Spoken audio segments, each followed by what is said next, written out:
Now, children with cancer are being bullied by their classmates, losing friends, and risking falling behind with their schoolwork. The illness can significantly disrupt a child's education, as well as their ability to make and keep friends. This is according to a report by the CLIC Sargent cancer charity.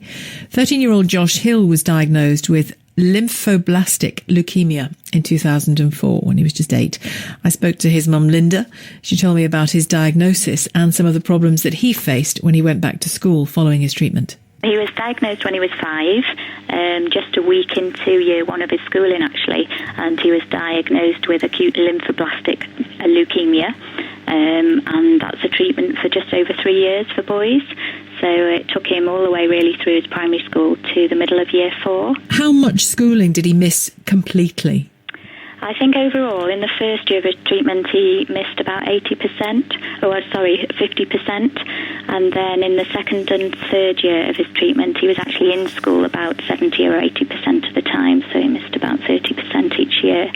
And even when he was in school, in that second phase of all of this, how was he in terms of being able to concentrate, and was he still ailing a little?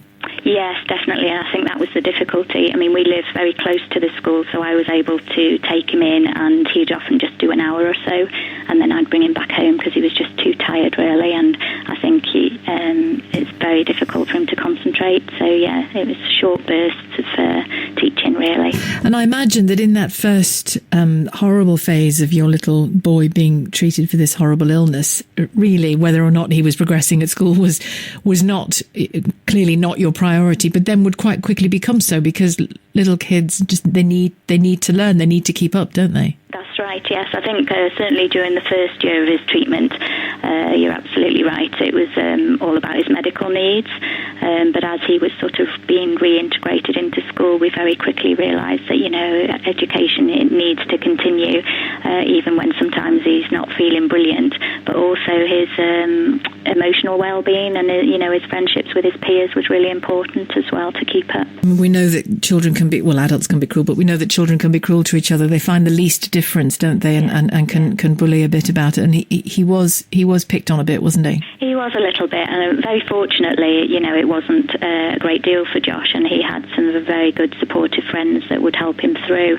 But yes, it was an issue for him, and pinching his hat and things, because obviously he'd lost all his hair, and he put on a lot of weight very quickly because of his steroids. So, I think there's always a few children out there that don't realise exactly what they're doing. That was Linda Hill, whose 13-year-old son, Josh Hill, was suffering, in the past anyway, thankfully, from cancer. I wrongly said it was when he was 8 he was diagnosed. He was diagnosed at the age of 5.